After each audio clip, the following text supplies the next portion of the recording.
ಪಡ್ಕೊಂಡು ದಂಪತಿ ಪರಾರಿಯಾಗಿದ್ದಾರಂತೆ. Micro finance ನಲ್ಲಿ 50 ಲಕ್ಷ ಸಾಲ ಪಡ್ಕೊಂಡು ಎಸ್ಕೇಪ್ ಆಗಿದ್ದಾರೆ ಎನ್ನುವುದರ ಡೀಟೇಲ್ ಸಿಗ್ತಾ ಇದೆ. ತುಮಕೂರು ಜಿಲ್ಲೆಯ ದೊಡ್ಡ ಹೊಸಳ್ಳಿ ಗ್ರಾಮದಲ್ಲಿ ನಡೆದಂತಹ ಘಟನೆ ಇದು. ಪ್ರತಾಪ್ ಹಾಗೂ ರತ್ನಮ್ಮ ಇವರಿಬ್ರು ಸೇರ್ಕೊಂಡು ಜನರಿಗೆ ವಂಚನೆ ಮಾಡಿದ್ದಾರೆ ಎನ್ನುವುದರ ಡೀಟೇಲ್ ಸಿಗ್ತಾ ಇದೆ. ಸುಮಾರು 35 ಮಂದಿಯ ಆಧಾರ್ ಕಾರ್ಡ್ ಪಡ್ಕೊಂಡು ವಂಚನೆ ಮಾಡಿದ್ದಾರಂತೆ. 35 ಜನರ ಆಧಾರ್ ಕಾರ್ಡ್ ತಗೊಂಡು ಹೋಗೋದು, ಇವ್ರಿಗೆಲ್ಲ ಸಾಲ ಬೇಕು ಅಂತ ಕೇಳೋದು, ಸರಿ ಸುಮಾರು 50 ಲಕ್ಷ ಸಾಲ ಪಡ್ಕೊಂಡು ಅಲ್ಲಿಂದ ದಂಪತಿ ಎಸ್ಕೇಪ್ ಆಗಿದ್ದಾರೆ. ನಂಗೇನು ಗೊತ್ತಿಲ್ಲ ಸರ್, ನನ್ಗೆ ಸುಮ್ಮನೆ ಆಧಾರ್ ಕಾರ್ಡ್ ಇಸ್ಕೊಂಡು ಸೈನ್ ಹಾಕಮ್ಮ, ಇಲ್ಲ ಸೈನ್ ಹಾಕಿ 1 ಲಕ್ಷ 2 ಲಕ್ಷ ತಗೊಂಡೋಗೋಳೆ ಸರ್. ನನ್ನ ದಿನ ಬತ್ತ ನಾನು ಎಲ್ಲಿ ತಂದು ಕಟ್ತೀನಿ ಸರ್. ನಾನು ನನ್ನ ಮಗನ ಮಾಡಿದ್ರೆ ಕುಡ್ಕ, ನಿಮ್ಮ ಹೆಸರು ಮಗಳು ಇಲ್ಲೇ ಅವಳೆ, ಅವಳಿಗೆ ದುಡಿಬೇಕು, ನಾವು ಊಟ ಮಾಡ್ಬೇಕು ಸರ್. ನಮ್ಗೇನು ಇದಿಲ್ಲ ಅಂತಂದಾಗ ತಗೊಬಂದು ನನಗೆ ಮೆತ್ತೋಗೋರು ಇಬ್ರು ಸರ್. ನನಗೆ ಮೋಸ ಮಾಡೋಗಿರೋದು. ಆ ಲಕ್ಷ್ಮಿ ಒಬ್ಬಳು, ನಮ್ಮಳೊಬ್ಳು, ಇವಳೊಬ್ಳು. ಅವಳು 1 ಲಕ್ಷ 2 ಲಕ್ಷ ತಗೊಂಡು ಹೋಗೋಳು, ಇವಳು 1 2 ಲಕ್ಷ ತಗೊಂಡು ಹೋಗೋಳು. ನಂಗೆ ಸೈನ್ ಹಾಕ್ಸ್ಕೊಂಡದ್ದು ಸುಮ್ಮನೆ ಆಧಾರ್ ಕಾರ್ಡ್ ಇಸ್ಕೊಳ್ಳೋದು ಕೊಟ್ಟು ಹೋಗ್ಬಿಟ್ಟವ್ರೆ. ನಾನು ದಿನ ಬರ್ತಾರೆ ಸರ್, ನೆನ್ನೆ ಎಲ್ಲ ಬಂದಿದ್ರು. ಹಿಂಗೆ ಲೋನ್ ತಗೊಂಡಿದ್ದೀವಿ ಸರ್. ನಾವು ತಗೊಂಡಿರೋದು ನಾವು ಕಟ್ಕೊಂಡು ಹೋಗ್ತಿದ್ದೀವಿ. ಹಿಂಗೆ ನಮ್ಮೂರಾಗೆ ಒಬ್ರಿಗೆ ಕೊಡ್ಸಿದ್ದೀವಿ ಸರ್. ಒಂದು 2-3 ಪ್ರತಾಪ್ ಗೌಡ ಅಂತ ಅವ್ರಿಗೆ ಒಂದು 3-4 ಚೀಟಿನ ಕೊಡ್ಸಿದ್, ಲೋನಾಗಿ ಕೊಡ್ಸಿದ್ವಿ ಸರ್. ಸ್ವಂತ ಊರು ಇವರ ಅದೇ ಅವ್ರದ್ದು ಬೆಂಗಳೂರು ಸರ್. ಬಂದು ಅವ್ರ 8 ಊರಾಗ ವಾಸಿ ಆಗವ್ರೆ. ಇಲ್ಲೇ ಅವ್ರೆ ಒಂದು ಸುಮಾರು ಒಂದು 12-13 ವರ್ಷದಿಂದ ಇಲ್ಲೇ ಇದ್ರು. ಅವರು ಏನೋ ಕಟ್ಕೊಂಡು ಹೋಗ್ತಾರೆ ಅಂತ ಅಂದ್ಬಿಟ್ಟು ಕೊಡ್ಸಿದ್ರು ಸರ್. ಚೆನ್ನಾಗೆ ಕಟ್ಕೊಂಡು ಹೋಗ್ತಿದ್ರು. ಇವಾಗ ಸಾಲ ಜಾಸ್ತಿ ಆಗ್ಬಿಟ್ಟು ಊರು ಬಿಟ್ಬಿಟ್ಟವ್ರು ಸರ್. ನಾನು ಕೊಡ್ಸಿದ್ದೆ ಒಂದು 2-3 ಚೀಟಿನ ಕೊಡ್ಸಿದ್ದೀನಿ ಸರ್. ನನಗಿವಾಗ ಬಂದ್ಬಿಟ್ಟು ಮನೆ ಮುಂದೆ ಫೈನಾನ್ಸ್ ಅವರು ಚೀಟಿ ಕಟ್ಟಲೇಬೇಕು, ನೀವು ಕಟ್ಟಲೇಬೇಕು ಅಂತ ಸರ್. ನಾನು ತಗೊಂಡಿಲ್ಲ ಸರ್, ಅವ್ರಿಗೆ ಕೊಡ್ಸಿದ್ದೀನಿ. ಅಂದರೆ ನಿಮ್ಮ ಅಕೌಂಟ್ಗೆ ಹಾಕಿದ್ದೀವಿ, ನೀವೇ ಕಟ್ಟಬೇಕು ಅಂತಾರೆ ಸರ್. ನಾನು ತಗೊಂಡಿರೋದು ನಾನು ಕಟ್ತಿದ್ದೀನಿ. ಅವ್ರದ್ದು ಬಂದು ತಿಂಗಳಿಗೆ ಬಂದು 10,000 ಹಿಂಗೆ ಕಟ್ಬೇಕು ಸರ್. 1 ಅಲ್ಲ 2 ಅಲ್ಲ 3 ಚೀಟಿ ಕಟ್ಬೇಕು ಸರ್. ನೀನು ಯಾಕಮ್ಮ ಅವ್ರಿಗೆ ಕೊಡಿಸಿದೆ ಸರ್? ಏನೋ ಊರಾಗೆ ನಂಬಿಕೆ.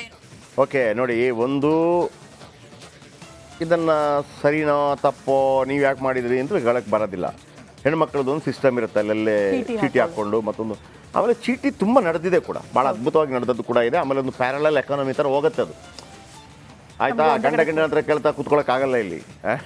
ಅವನೇ ಯಾವಾಗ ಕೊಡ್ತಾನೆ, ಅವ್ರೇನೊಂದು ಹಾಕಿರ್ತಾರೆ, ಕೊಟ್ಟಿದ್ರಲ್ಲಿ ಒಂದು ಚೀಟಿ ಹಾಕಿರ್ತಾರೆ, ಮತ್ತೊಂದು ಹಾಕಿರ್ತಾರೆ, ಅವರೇ ಅಡ್ಜಸ್ಟ್ ಮಾಡಿರ್ತಾರೆ, ಒಂದು ತಾಳಿ ಮಾಡ್ಕೊಂಡಿರ್ತಾರೆ, ಮಕ್ಕಳಿಗೆ ಏನೋ ಒಂದು ಹಾಕಿರ್ತಾರೆ, ಸಮ್ಟೈಮ್ಸ್ ಗಂಡನಿಗೂ ಒಂದು ಕೊಟ್ಟಿರ್ತಾರೆ, ಅಂದ್ಬಿಟ್ಟು ಅವನಿಗೆ ಕೊಟ್ಟಿರ್ತಾರೆ. ಸೊ ಇದೆಲ್ಲ ಒಂದು ಸಮಾಜದಲ್ಲಿ ನಡೆಯುವಂಥ ಒಂದು ಸಿಸ್ಟಮ್. ಇದು ಸರಿ, ನೀವು ಯಾಕೆ ಹಾಕಿದ್ರಿ ಅಂತ ನಾನು ಪ್ರಶ್ನೆ ಮಾಡೋಕ್ಕಾಗತ್ತಾ? ಇಲ್ಲ, ನೀನೇನು ಕೊಡ್ತೀನಪ್ಪ ಅಂತ ನಾನು ಕೇಳ್ತಾರೆ ಅವರು. ಆದರೆ ಆ ಅಜ್ಜಿಯಂದರು ಆ ತಾಯಂದರು ಕಣ್ಣೀರು ಹಾಕೋ ಬೇಸರ ಆಗುತ್ತೆ. ಒಂದು ಇದನ್ನು ಈ ಕ್ಷಣಕ್ಕೆ, ಯಾಕಂದರೆ ನೀವು ಇದನ್ನು ಎಲ್ಲರಿಗೊಂದು ಭಯ ಇರಬೇಕು. ಒಟ್ಟಾರೆ ಕೈ ಕೊಡಲಿಕ್ಕೆ ಮಾಡ್ತೀವಿ ಅನ್ನೋಂಥದ್ದೆಲ್ಲ ನಡೆಯುವಾಗ ಪೊಲೀಸರು ಆದಷ್ಟು ಬೇಗ ಬರಲಿ.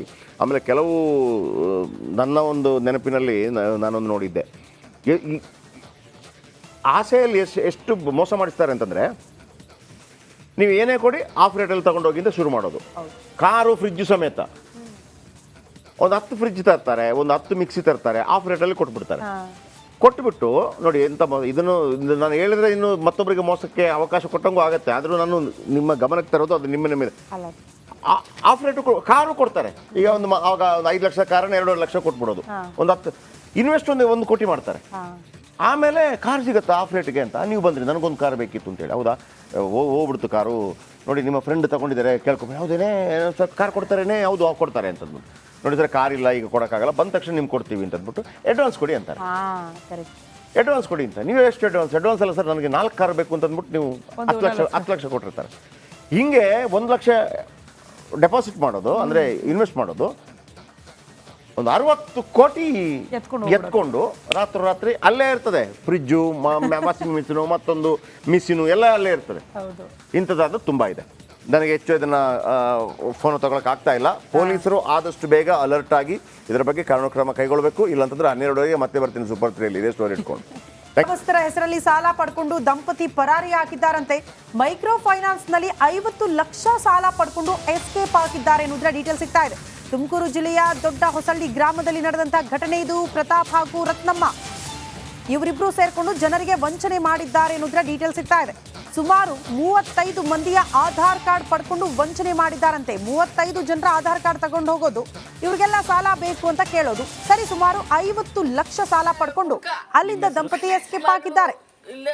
ಅವಳು ನಂಗೇನು ಗೊತ್ತಿಲ್ಲ ಸರ್ ಇಸ್ಕೊಂಬಿ ನನಗೆ ಸುಮ್ಮನೆ ಆಧಾರ್ ಕಾರ್ಡ್ ಇಸ್ಕೊಂಡು ಸೈನ್ ಹಾಕಮ್ಮ ಇಲ್ಲ ಸೈನ್ ಹಾಕಿದೀವಿ 1 ಲಕ್ಷ 2 ಲಕ್ಷ ತಗೊಂಡೋಗಳೆ ಸರ್ ನನ್ನ ದಿನ ಬತ್ತ ನಾನು ಎಲ್ಲಿ ತಂದು ಕಟ್ತೀನಿ ಸರ್ ನಾನು ನನ್ನ ಮಗನ ಮಾಡಿದ್ರೆ ಕುಡ್ಕ ನಿಮ್ಮ ಹೆಸರು ಮಗಳು ಇಲ್ಲೇ ಅವಳಿಗೂ ದುಡಿಬೇಕು ನಾವು ಊಟ ಮಾಡಬೇಕು ಸರ್ ನಮ್ಗೇನು ಇದಿಲ್ಲ ಅಂತದಾಗ ತಗೊಬಂದು ನನಗೆ ಮೆತ್ತೋಗೋರು ಇಬ್ಬರು ಸಹ ನನಗೆ ಮೋಸ ಮಾಡೋಗಿರೋದು ಆ ಲಕ್ಷ್ಮಿ ಒಬ್ಬಳು ನಮ್ಮಳೊಬ್ಳು ಇವಳೊಬ್ಳು ಅವಳು 1 ಲಕ್ಷ 2 ಲಕ್ಷ ತಗೊಂಡು ಹೋಗೋಳು ಇವಳು 2 ಲಕ್ಷ ತಗೊಂಡು ಹೋಗೋಳು ನಂಗೆ ಸೈನ್ ಹಾಕ್ಸ್ಕೊಳ್ಳೋದು ಸುಮ್ಮನೆ ಆಧಾರ್ ಕಾರ್ಡ್ ಇಸ್ಕೊಳ್ಳೋದು ಕೊಟ್ಟು ಹೋಗ್ಬಿಟ್ಟವ್ರೆ ನಾನು ದಿನ ಬರ್ತಾರೆ ಸರ್ ನೆನ್ನೆ ಎಲ್ಲ ಬಂದಿದ್ರು ಹಿಂಗೆ ಲೋನ್ ತಗೊಂಡಿದ್ದೀವಿ ಸರ್ ನಾವು ತಗೊಂಡಿರೋದು ನಾವು ಕಟ್ಕೊಂಡು ಹೋಗ್ತಿದ್ದೀವಿ ಹಿಂಗೆ ನಮ್ಮೂರಾಗೆ ಒಬ್ರಿಗೆ ಕೊಡ್ಸಿದ್ದೀವಿ ಸರ್ ಒಂದು 2-3 ಪ್ರತಾಪ್ ಗೌಡ ಅಂತ ಅವ್ರಿಗೆ 1-3-4 ಚೀಟಿನ ಲೋನಾಗಿ ಕೊಡ್ಸಿದ್ವಿ ಸರ್. ಇವರ ಅವ್ರದ್ದು ಸ್ವಂತ ಊರು ಇವರ ಅದೇ ಅವ್ರದ್ದು ಬೆಂಗಳೂರು ಸರ್. ಬಂದು ಅವ್ರ ಹೆಂಡತಿ ಊರಾಗ ವಾಸಿ ಆಗವ್ರೆ, ಇಲ್ಲೇ ಅವ್ರೆ. ಒಂದು ಸುಮಾರು ಒಂದು 12-13 ವರ್ಷದಿಂದ ಇಲ್ಲೇ ಇದ್ರು ಅವರು. ಏನೋ ಕಟ್ಕೊಂಡು ಹೋಗ್ತಾರೆ ಅಂತ ಅಂದ್ಬಿಟ್ಟು ಕೊಡ್ಸಿದ್ವಿ ಸರ್. ಚೆನ್ನಾಗೇ ಕಟ್ಕೊಂಡು ಹೋಗ್ತಿದ್ರು. ಇವಾಗ ಸಾಲ ಜಾಸ್ತಿ ಆಗಿಬಿಟ್ಟು ಊರು ಬಿಟ್ಬಿಟ್ಟವ್ರು ಸರ್. ನಾನು ಕೊಡ್ಸಿದ್ದೆ ಒಂದು 2-3 ಚೀಟಿನ ಕೊಡ್ಸಿದ್ದೀನಿ ಸರ್.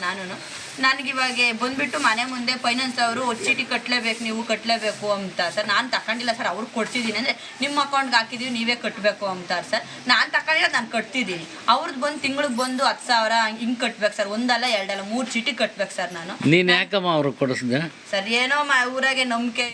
ಓಕೆ ನೋಡಿ, ಒಂದು ಇದನ್ನು ಸರಿನೋ ತಪ್ಪೋ ನೀವು ಯಾಕೆ ಮಾಡಿದ್ರಿ ಅಂತ ಹೇಳಕ್ಕೆ ಬರೋದಿಲ್ಲ.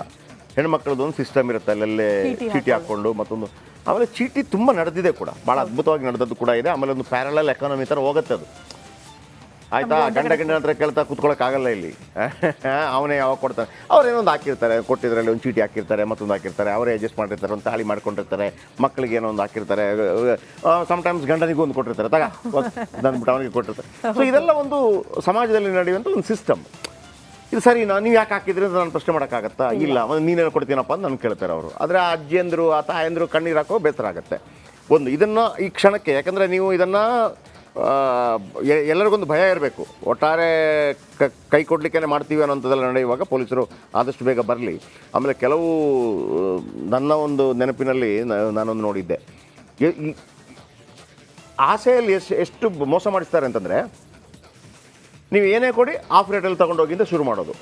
ಕಾರು ಫ್ರಿಜ್ಜು ಸಮೇತ ಒಂದು 10